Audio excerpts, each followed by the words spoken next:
안녕하세요. 말도 안 되는 이유로 시작한 다툼으로 결국 결혼 1년 만에 이혼까지 하게 된 제 이야기를 들려드리려고 왔어요. 저는 올해로 20대 후반이고 남편은 30대 초반으로 궁합도 안 본다는 4살 차이예요. 물론 그걸 믿고 결혼한 건 아니지만요. 정말이지. 주변 언니들이 그래도 결혼 전에 어디 유명한 데 가서 사주라도 보라고 했을 때 귀담아 들었어야 했는데 남편이란 사람만 놓고 본다면 절대 나쁜 사람은 아니에요. 만약 그랬다면 제가 결혼은커녕 연애도 하지 않았을 거고요. 다만 연애하는 동안 제가 남편에 대해서 알아차리지 못했던 게 하나 있었어요. 그건 바로 시부모님, 그중에서도 특히나 어머님을 향한 남편의 효심이었지요. 자식이 부모한테 효도하는 건 너무나 당연한 일이에요. 저도 저희 아버지한테 잘해드리고 싶은 마음이 굴뚝 같으니까요. 하지만 남편의 효심은 뭐랄까, 어긋나 있어도 뭔가 크게 어긋나 있었습니다. 평소에는 정말 똑똑하고 이성적인 사람인데 아주 사소한 일이라도 시어머니와 얽혀있기만 하면 이렇게 멍청할 수가 있나 싶을 정도로 앞뒤가 안 맞고 말도 안 되는 소리를 늘어놨거든요. 정말이지 옆에서 그 꼴을 보고 있자면 환장한다니까요. 그리고 그런 남편의 비뚤어진 효심을 처음 알게 된 건 신혼여행지에 도착하자마자였어요. 호텔에 도착해 체크인을 하고 간단히 짐을 풀고 불현듯 창문을 보게 됐는데 창문 밖으로 보이는 풍경이 너무 환상적이더라고요. 그래서 남편한테도 이리 와서 창밖 좀 보라고, 너무 예쁘다니까. 남편이 정말 제 말대로 이국적이고 멋지다 한마디 하더니 난데없이 어머님 얘기를 꺼내는 거예요. 어머님하고 같이 왔으면 엄청 좋아하셨겠다면서요. 무슨 소린가 싶었어요. 아니, 당연히 농담하는 거라고 생각했지요. 그래서 저도 웃으면서 우리가 뭐 그냥 놀러 온 것도 아니고 신혼여행인데 누가 신혼여행지에 시어머니랑 같이 오냐고 한마디 했네요. 여담이지만 신혼여행이 저희 둘이 처음 떠난 여행도 아니었습니다. 결혼 이야기가 조금씩 오간 이후부터는 해외는 아니었어도 1박 2일, 2박 3일 숙소 잡고 국내 여기저기로 열심히 다녔으니까요. 그리고 그때마다 아무리 여행지가 좋고 대단했어도 그냥 연신 감탄하고 즐길 뿐이었지 어머님을 모시고 왔으면 좋았겠다 그런 얘기는 입도 뻥끗 한 적 없어요. 그렇다고 남편이 어머님을 모시고 어딜 다녀왔다는 걸 들어본 적도 없었고요. 아무튼 그래서 저는 당연히 남편이 농담을 하는 거라 생각했고 그래서 그렇게 받아쳤던 건데 남편이 아주 정색을 하면서 그동안 어머님이 자기 뒷바라지 하시느라 얼마나 고생을 하셨는지 저더러 알기나 하냐입니다. 여행 같은 건 꿈도 못 꾸셨다면서요. 그러면서 저더러 저는 친정아버지 모시고 이런데 한번 와야겠다는 생각이 안 드냐. 자식이 돼서는 좋은 데 가고 좋은 거 먹고 하면 당연히 부모 생각이 나는 게 정상이다 그러는데 기가 막혔죠. 그리고 남편 말이 틀렸다는 건 아니에요. 사실 친정어머니가 일찍 돌아가시는 바람에 이후로 친정아버지가 혼자서 저랑 제 동생을 키우느라 고생을 많이 하셨거든요. 할머니의 도움을 받으시긴 했지만 생각해보면 친정아버지도 한참 떼셨는데 저희 때문에 재혼도 안 하셨고요. 그러니 저도 남편 말대로 좋은 데 가면 아버지 생각나고 좋은 거 먹다 보면 아버지는 이런 음식을 드셔본 적은 있으신가 하는 생각도 들어요. 하지만 그렇다고 해도 사실 마음만큼 다 해드리면서 사는 게 쉬운 일은 아니잖아요. 그런데 남편이 갑자기 뭐 부모 생각을 하니 안 하니 해가면서 그것도 신혼여행지에 도착하자마자 어머님이 고생을 하셨네 어쩌네 하는 게 솔직히 듣기 껄끄럽고 황당하고 불편했네요. 그리고 이때부터였어요. 남편은 신혼여행 내내 어디를 가든 뭘 먹든 좋다 좋다 하면서 어머님 얘기를 이어갔거든요. 심지어 한 번은 밥 먹다 말고 이거 어떻게 한국에 가져갈 방법이 없나? 어머님 한번 드셔보시게 해드리고 싶다 그러는데 하도 어머님 타령을 해댔어서 그런지 농담으로도 안 들리고 일부러 내 신경을 긁으려고 저러나 싶을 만큼 듣기 짜증났지요. 하지만 연애할 때도 말다툼한 횟수를 세자면 손에 꼽을 정도인데 신혼여행지에서 싸우긴 싫었습니다. 그래서 대충 그래 해가며 맞장구는 쳐줬지만 나중엔 정말 왜 저러나 싶은 게 꼴도 보기 싫었어요. 그러다 어느덧 신혼여행 마지막 날이었습니다. 앞서 며칠 동안은 관광지만 돌아다니느라 바빴기에 어떻게 보면 쇼핑을 할 수 있는 마지막 기회였거든요. 사람들이 말하길 같은 물건이어도 한국보다 싸게 파는 게 많다길래 소위 득템할 생각에 얼마나 들떴는지 몰라요. 다만 남편은 원래도 쇼핑을 좋아하는 사람은 아니다 보니 눈치 아닌 눈치가 좀 보였는데 그건 그냥 제 기우에 불과했습니다.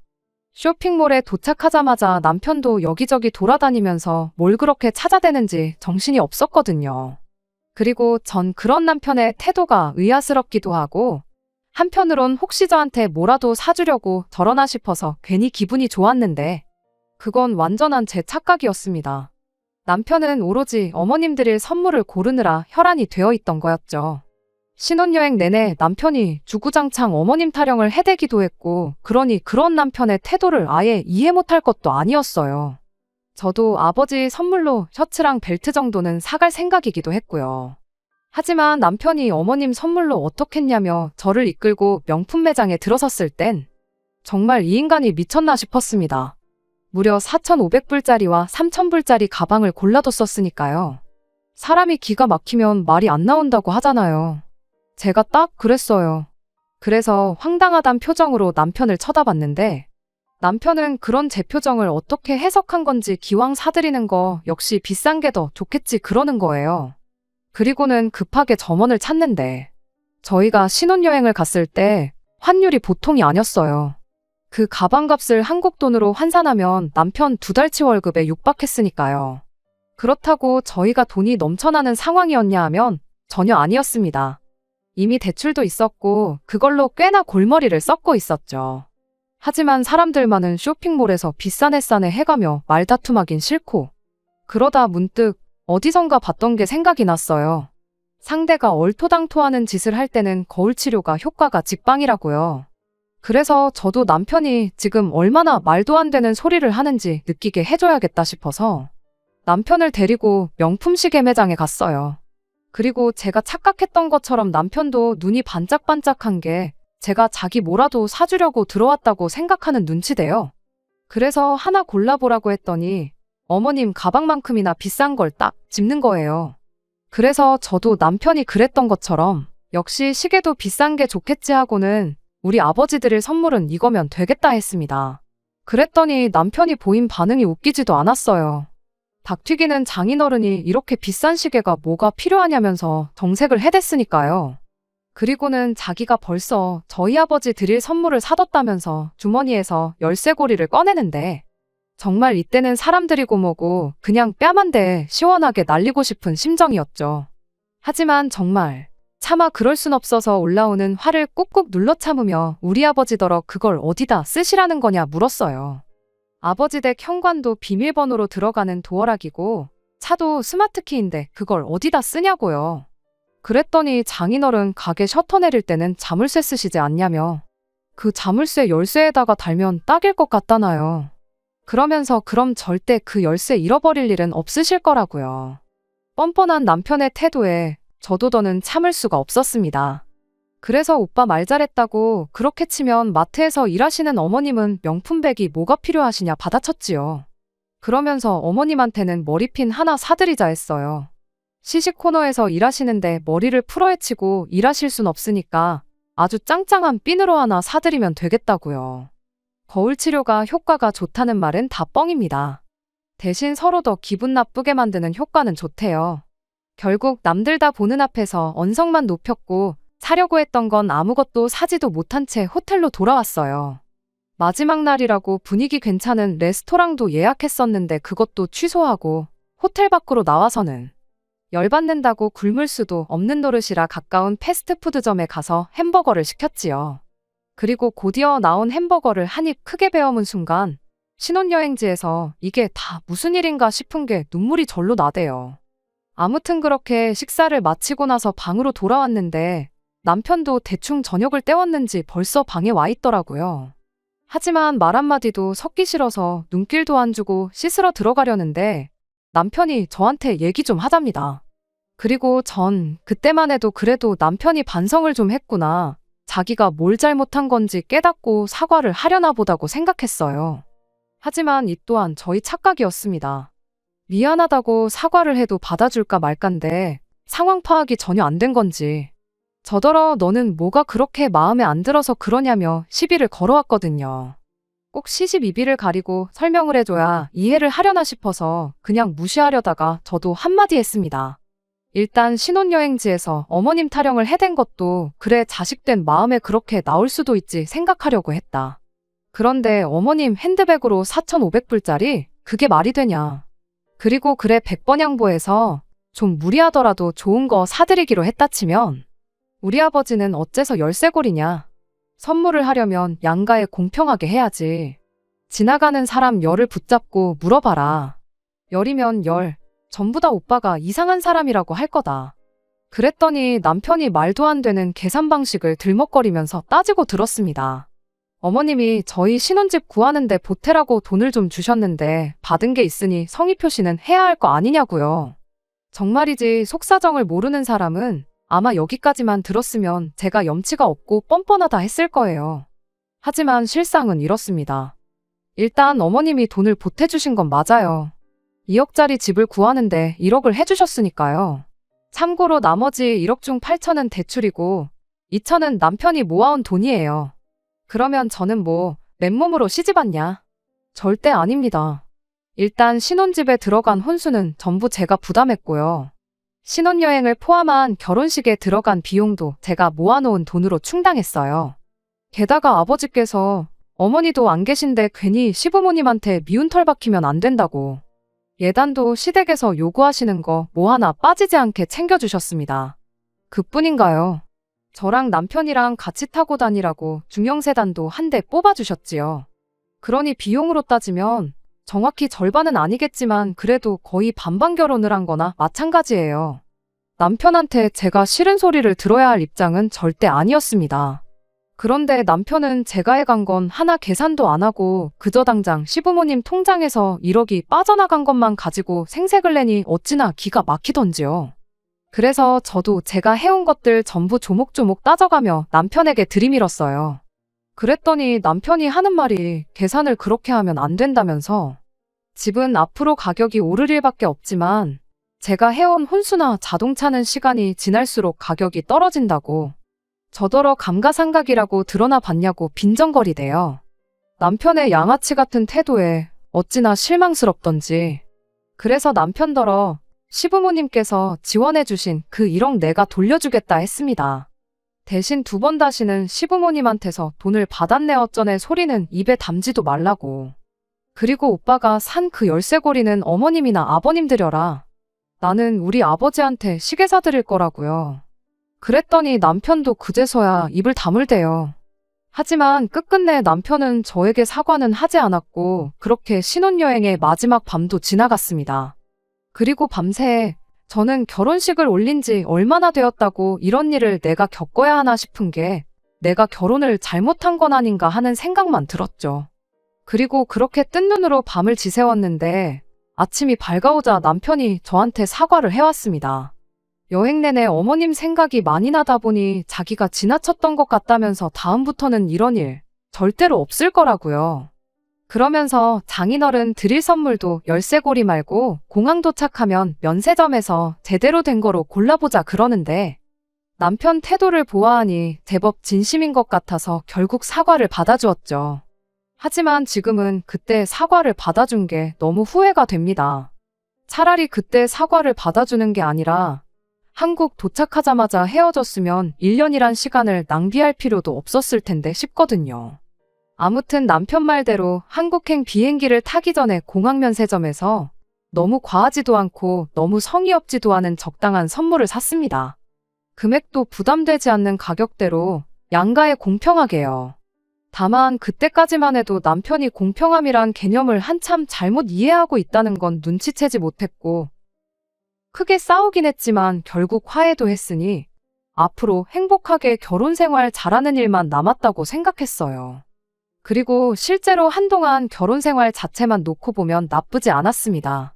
신혼여행지에서 돌아온 이후로는 시부모님이든 어머님이든 시댁일로 서로 얼굴 붉힐 일이 없었거든요. 물론 종종 남편이 유난히 어머님한테만 과하게 한다는 느낌을 받은 적은 몇 번 있었지만 앞서 말씀드린 것처럼 자식이 부모 일에 나서고 효도하는 것 자체를 뭐라고 하고 싶은 생각은 없었어요. 하지만 결국 일이 터졌습니다. 친정아버지 생신을 앞두고 동생한테 저희 집으로 좀 오라고 했어요. 결혼 전부터 친정아버지 생신 때는 항상 저랑 동생이 요리를 직접 했거든요. 그리고 결혼했다고 해서 그걸 멈출 이유도 그럴 필요도 느끼지 못했으니 당연히 이번에도 준비해야지 생각한 거고, 그래서 동생도 저희 집으로 오라고 한 거예요. 참고로 동생은 회사 근처 오피스텔에서 자취 중으로 부엌이 작다 보니 거기선 제대로 된 요리를 하기가 쉽지 않아요. 아무튼 다만 남편이 퇴근하기 전에는 어떻게든 다 끝내려고 했는데 저나 동생이나 회사 사정으로 하루를 통째로 휴가를 쓸 수가 없었어요. 그래서 어쩔 수 없이 정오가 지나서야 음식을 시작해야 했는데, 그렇다 보니 결국 남편이 퇴근하고 집에 올 때까지도 다 끝내질 못했지요. 그리고 남편은 저희 동생이 오는 건 몰랐다 보니 집에 있는 동생을 보곤 웬일이냐며 반갑게 맞아주대요. 그리고 동생은 그런 남편한테 아버지 생신상에 올릴 음식 미리 준비하려고 왔다면서 원래 형부 불편할까봐 빨리 해놓고 가려고 했는데 상황이 이러하여 지금까지 붙들고 있게 됐다 미안하다고 했어요. 그런데 남편이 그 말을 듣고는 약간 어이없다는 듯한 표정을 짓더니 저한테 잠깐 얘기 좀 하자며 저를 방으로 불렀습니다. 저는 그때까지만 해도 남편이 동생을 반갑게 맞아주긴 했지만 그래도 말도 없이 동생을 집에 부른 걸로 좀 불편하다고 이야기를 하려는 줄 알았어요. 그런데 남편이 꺼낸 말은 생각지도 못한 것이었습니다. 한다는 말이 제가 친정아버지 생신상을 직접 준비하는 게 공평하지 않은 것 같다는 헛소리를 했거든요.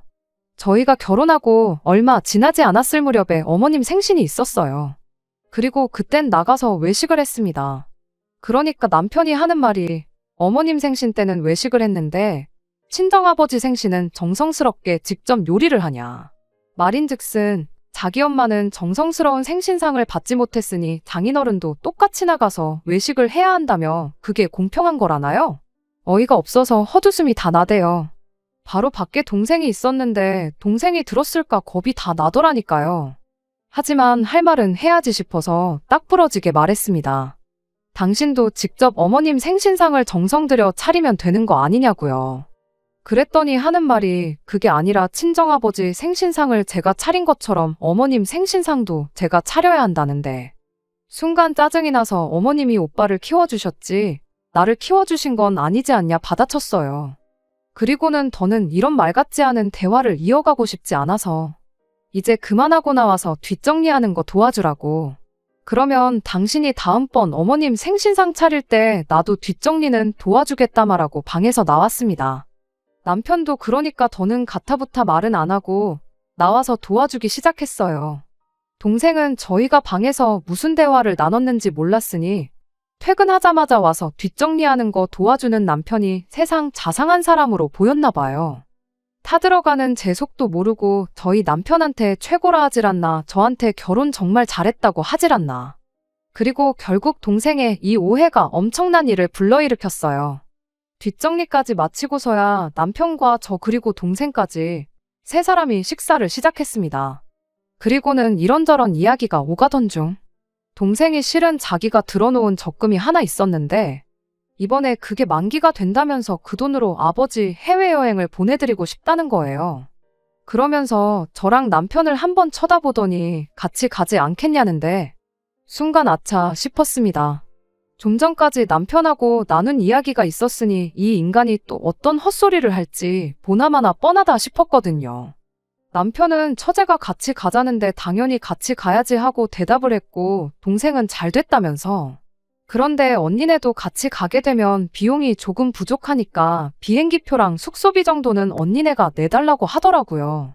여행 계획을 세우는 것부터 가서 들어가는 식비며 잡다한 것들은 자기가 다 알아서 하겠다면서요. 그리고 아니나 다를까 동생이 현관 밖을 나서기가 무섭게 자기도 시부모님을 모시고 해외여행을 한번 다녀와야겠답니다. 그리고 제 경우 아버지의 여행 비용부터 전반적인 모든 걸 동생이 부담하기로 되어 있긴 했지만 그래도 아버지를 모시고 해외여행에 가는 건 사실이다 보니 남편한테 가지 말라고 못하겠더라고요. 그래서 알겠다고 잘 알아보고 모시고 다녀오라 했습니다. 그랬더니 남편이 자기도 저희 아버지 여행 가시는데 따라가니까 저도 자기랑 시부모님이 여행 가는데 따라와야 된다네요. 그래서 어쩔 수 없이 저도 같이 가기로 했지요. 그리고 한 달 후에는 넷이서 다 같이 4박 5일로 해외여행을 다녀왔습니다. 동생이 말했던 대로 저희 여행 경비랑 호텔값만 내고 다녀왔어요. 동생이 계획도 얼마나 꼼꼼하게 잘 세워놨는지 가서 불편한 거 하나 없이 좋은 시간을 보냈네요. 그리고 그렇게 어머님의 생신도 다가왔습니다. 약속한 바가 있었지만 솔직히 남편이 요리를 잘하는 사람도 아니고 그래서 하는 척이라도 하면 저도 못 이기는 척 같이 해주려고 했어요. 하지만 남편은 해보기도 전에 그냥 저희 친정아버지 생신 때처럼 제가 음식을 하고 자기가 뒷정리를 하면 안 되겠냐대요. 그래서 안 된다고 거절하니 그냥 외식하잡니다. 그래서 외식했어요. 그리고 이때는 그놈의 공평은 찾지도 않더라고요. 하지만 여행은 달랐습니다. 여행 또한 남편 말대로 공평하게 저는 같이 가기만 하려고 했는데요. 문제는 남편이 여행 계획 같은 걸 꼼꼼하게 세우는 성격이 아니거든요. 그래서 남편만 믿고 갔다간 저도 저지만 시부모님이 생고생하실게 안 봐도 비디오인 거예요. 그래서 여행 계획은 제가 세우기로 했습니다. 그런데 계획을 세우려고 보니 예산 자체가 턱없이 부족했어요. 저희 동생이야 처음부터 친정아버지 해외여행을 염두에 두고 돈을 모아왔기에 예산이 넉넉했지만 시부모님을 모시고 가는 건 순전히 남편이 멋대로 정했던 거라 예산이 넉넉지 못했던 거죠. 그래서 여행지는 가까운 일본으로 정했습니다. 가까워서 비행기표도 저렴하게 구할 수 있었고 엔저다 보니 약간의 쇼핑도 할 수 있겠다 싶었거든요. 게다가 일본 음식은 그래도 호불호가 심한 편은 아니니 시부모님도 잘 드실 수 있을 것 같았죠. 정말 효도 여행이다 생각하고 전부 시부모님 입장에 맞춰서 일정을 짰어요. 남편에게 들었던 대로 시부모님은 이번 해외여행이 처음이셨습니다. 두 분이 결혼하셨을 때도 신혼여행을 경주로 다녀왔다고 하셨거든요. 그렇다 보니 두 분 다 비행기도 태어나서 처음 타본다며 엄청 신나하셨어요. 며느리 덕분에 비행기도 다 타본다면서 제 칭찬도 잊지 않으셨고요. 우여곡절이 있긴 했지만 그래도 시부모님이 즐거워하시는 모습을 보니 계획을 세운 사람으로서 뿌듯하고 기분은 좋았네요. 비행기에서 내려 점심시간쯤 호텔에 도착했는데 시부모님이 배가 고프다고 하시더라고요. 마침 숙소에 붙어있는 식당이 있길래 남편한테 부모님 모시고 식사하고 오라고 했습니다. 저는 기내식이 소화가 안 돼서 밥 생각이 없었거든요. 아무튼 그렇게 세 사람을 보내고 저는 그대로 세 사람 짐 들고 올라가 체크인하고 그랬네요. 그리고 이후로 여행 첫날은 제가 짜놓은 대로 잘 흘러갔어요. 밤늦게까지 인터넷 뒤져가며 계획 세워놓은 게 보람이 있었죠. 문제는 그날 저녁이었어요. 일본 다녀와 보신 분들, 그 중에서도 비즈니스 호텔 묵어보신 분들은 아시겠지만 방이 많이 좁잖아요. 그런데 어머님이 막무가내로 아버님하고 같은 방을 쓰기 싫다고 짜증을 내시대요. 이유는 아버님이 코골이가 심해서 절대로 당신이 푹 잘 수가 없다고요. 게다가 아버님이 피곤하실 땐 이갈이까지 있으시다니 어머님이 짜증을 내시는 것도 이해가 안 되는 건 아니었어요. 그래서 불편하겠지만 뭐 어쩌겠냐고. 방을 2개를 잡았으니 남자들은 남자들끼리, 여자들은 여자들끼리 방을 쓰자고 했습니다. 그런데 어머님께서 저랑도 한 방 쓰기는 싫으시다대요.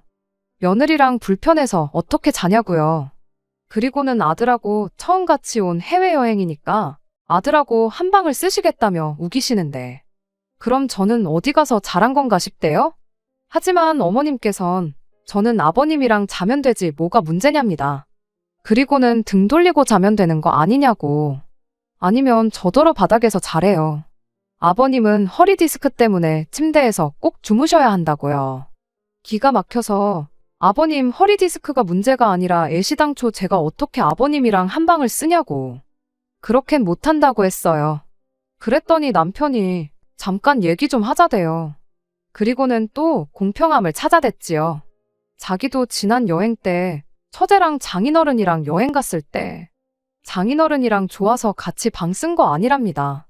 불편했지만 사위니까 그 불편을 감수하고 쓴 거라고요. 그러면서 자기도 했는데 저는 왜 안 되냐는데. 아니 제가 아버님을 남자로 보고 뭐 그런 게 아니라 그냥 말이 안 되잖아요. 세상에 어떤 며느리가 여행 가서 아버님이랑 한 침대에서 잠을 잔답니까? 저는 머리털 나고 그런 얘기는 들어본 적도 없고 들어봤다고 해도 미쳤다고 욕을 했을 거예요. 하지만 남편은 계속해서 시부모님 모시고 처음 나온 해외여행인데 기왕이면 두 분이 제일 편한 쪽으로 맞춰드리자면서 저더러 어머님을 위해서 이번만 좀 참으래요. 정말이지.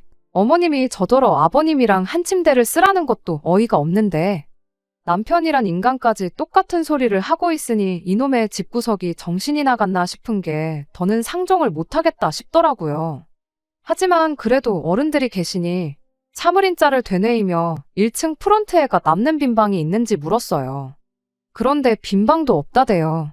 그리고 까놓고 말해서 이 와중에도 며느리가 그래도 어떻게든 방법을 찾아보려고 동분서주를 하면 그 성의를 봐서라도 미안한 줄 알고 자기들 고집은 좀 꺾는 게 정상 아닌가요? 하지만 어머님은 계속해서 아들하고 자야겠다며 저더러 아버님이 싫으냐 아니면 뭐 시애비가 며느리한테 뭔 짓이라도 할까봐 그러냐? 너는 평소에 무슨 생각을 하고 살길래 그런 걱정을 하냐? 너 사고방식이 특이하다. 너 그러는 거 보니까 나중에 네 시애비가 아프면 아주 근처에도 안 오겠구나. 남편이 말도 안 되는 억지를 쓰고 고집을 부리는 게 누굴 닮은 건가 했더니 어머님한테 물려받았던 거였죠. 아무튼 이런 와중에도 남편은 어머님 편만 들고 있지. 아버님은 당신은 아무래도 상관없다며 먼 산만 보고 계시지. 결국 더는 안 되겠다 싶어서 일단 알겠다고 했습니다. 제가 다른 호텔에는 빈 방이 있는지 한번 알아보고 오겠다고요. 그리고는 제 짐을 챙겨 호텔을 빠져나왔는데 솔직히 처음엔 워낙 주변에 호텔이 많으니 숙소를 찾으려면 못 찾을 것도 없겠다 싶었거든요. 그런데 그 밤에 캐리어를 끌고 걷다 보니 내가 뭐 하는 짓인가 싶은 거예요. 이 무식한 집구석 때문에 내가 생고생을 하는구나 싶기도 하고. 그래서 그냥 그 길로 택시 타고 공항으로 갔어요. 그리고는 여행 경비를 제가 갖고 있었는데 그 돈으로 비록 2시간 남짓의 짧은 거리였지만 한국행 비즈니스 티켓을 질렀습니다. 개고생만 죽어라 하고 잠도 못 잤는데 발이라도 뻗고 가자 싶어서요. 그리고 그때 남편에게서 전화가 걸려왔습니다. 그리고 그때도 저는 남편에 대한 일말의 희망 같은 걸 가지고 있었는지 남편이 제가 걱정되어 전화를 건 줄 알았어요. 숙소는 찾았는지 뭐 그런 걱정이요. 하지만 또 착각이었습니다. 남편은 다짜고짜 어디냐며 성질부터 냈거든요. 그러면서 시부모님이 저 기다리다가 결국 잠드셨다면서 저더러 어른들 여행의 숙소가 얼마나 중요한데 일을 이렇게 하냐는데 아니 어머님 잠귀 밝은 것도 내 탓이냐고 저도 남편한테 확 소리를 질렀어요. 그리고는 나 먼저 한국 가니까 셋이서 어디 한번 신나게 놀아보라고 했습니다. 와서 이혼 서류에 사인만 하면 될 거라고요. 그랬더니 그때부터 어머님이고 아버님이고 어찌나 전화를 해대시던지 정말 전화기 불나는 줄 알았네요. 그리고 그제서야 남편이 어머님 아버님이 그냥 한 방 쓰시기로 했다면서 이제 다 제 뜻대로 된 거 아니냐고 일 키우지 말고 그만 호텔로 돌아오라는데 아무리 생각해도 제가 가야 할 이유를 모르겠더라고요. 더는 같이 살고 싶은 것도 아닌데 왜 시부모님 비위를 맞춰가며 이 여행을 마무리 지어야 하는지부터가 말이죠. 그래서 어머님이 아버님이랑 한 방을 쓰시던 각방을 쓰시던 어머님이 당신을 끌어안고 주무시던 마시던 더는 관심도 없고 알고 싶지도 않다 했습니다. 그냥 알아서들 하라고요. 그리고 그렇게 한국에 돌아오자마자 어차피 회사에는 휴가를 낸 상황이었으니 바로 이혼 전문 변호사를 찾아갔습니다. 결론부터 말하자면 제가 이혼하고 싶다고 이혼을 할 수 있는 건 아니더라고요. 아버님이랑 한 방 쓰라고 한 건 그쪽에서 그냥 농담이었단 식으로 말해버리면 끝이라고. 이혼 소송을 할 만큼 큰 문제로는 보이지 않을 거라고요. 그리고 그때부터는 어떻게든 협의 이혼을 해야 한다는데 남편이 안 해줄 것 같은 생각에 너무 불안했어요. 하지만 웃어야 할지 울어야 할지 남편도 저같이 시부모 알기를 우습게 아는 여자랑은 더는 같이 살기 싫다나요? 그래서 걱정과 달리 너무 쉽게 협의 이혼을 하게 됐습니다. 신혼집에 들어간 가전가구들은 제가 가지고 왔어요. 남편도 같이 쓰던 거라 마음 같아선 버리고도 싶었지만 그래도 또 다 돈인데 생각하니 아까워서요. 아마 친정아버지께서 쓰시지 않을까요? 그리고 솔직히 따져보면 위자료도 못 받았지. 오히려 집 사느라 받았던 대출금에서 많이는 아니지만 그래도 얼마라도 같이 갚았단 말이에요. 그러니 그게 좀 속이 쓰리긴 한데 그거 받자고 또 남편이랑 얘기할 거 생각하면 벌써부터 스트레스가 이만저만이 아니라서 그냥 잊어버리려고 했지요. 그런데 오늘 이혼 숙려 기간까지 다 끝난 마당에 남편이 연락을 해와서는 자기가 너무 성급했던 것 같답니다. 저 그렇게 가고 나서 속상해 하시는 어머님을 보니 눈에 뵈는 게 없었다면서 그래서 자기가 너무 경솔하게 행동했던 것 같다고 한 번만 용서해주면 안 되냐대요? 이럽다 하곤 끊었죠 뭐. 앞서 말씀드렸던 것처럼 그냥 초장이 아니다 싶었을 때 끝을 봤어야 했는데 설마 하는 마음에 한 번 더 믿어주고 하다가 여기까지 오게 됐으니 남편에 대한 희망을 버리지 못한 제 잘못인가 싶기도 하네요. 그래도 괜히 소송까지 가고 번거로워질 수도 있었는데 협의이혼으로 마무리됐으니 이것만 해도 어딘가 싶기도 하고 아무튼 이제 다 끝난 일이니까 오늘을 끝으로 더는 곱씹어보지도 않으려고요. 아직도 여전히 저를 응원해주는 친정아버지와 동생 그리고 주변 사람들을 생각해서라도 보란듯이 더 잘 살아갈 겁니다. 끝까지 들어주셔서 감사합니다. 오늘의 사연은 여기까지입니다. 구독과 좋아요, 알람 설정 부탁드리고 더 좋은 사연으로 다시 찾아뵙겠습니다. 감사합니다.